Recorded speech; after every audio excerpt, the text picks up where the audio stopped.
வீரர்கள் இயேசுவை அரண்மனை முற்றத்தில் உள்ள ஆளுநர் தலைமையகத்திற்கு கொண்டு சென்று மற்ற எல்லா ராணுவ வீரர்களையும் ஒன்று கூட்டினார்கள்.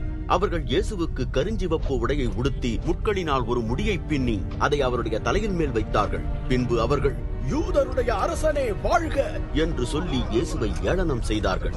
அவர்கள் ஒரு தடியினால் திரும்ப திரும்ப அவரை தலையில் அடித்து அவர் மேல் துப்பினார்கள். அவர்கள் அவர் முன்பாக முழங்காற்படியிட்டு அவரை வணங்கினார்கள்.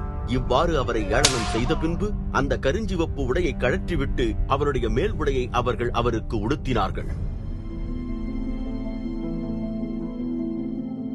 பின்பு அவரை சிலுவையில் அறையும்படி கொண்டு போனார்கள்.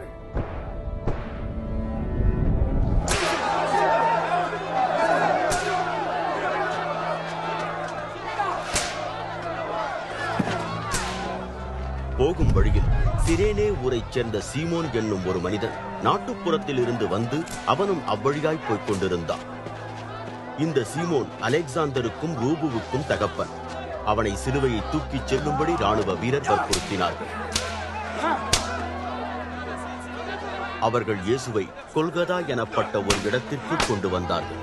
கொல்கதா என்பதன் அர்த்தம் மண்டையோட்டின் இடம் என்பதாகும். அப்பொழுது அவர்கள் வெள்ளைப்போளம் கலந்த திராட்சை ரசத்தை அவருக்கு குடிக்க கொடுத்தார்கள். ஆனால் அவரோ அதை குடிக்க மறுத்தார்.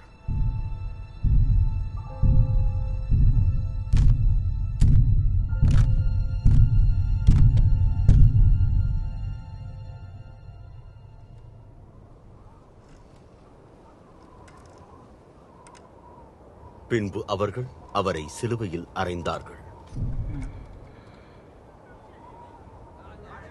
அவருடைய உடைகளையோ தங்களுக்குள் பங்கிட்டுக் கொண்டார்கள்.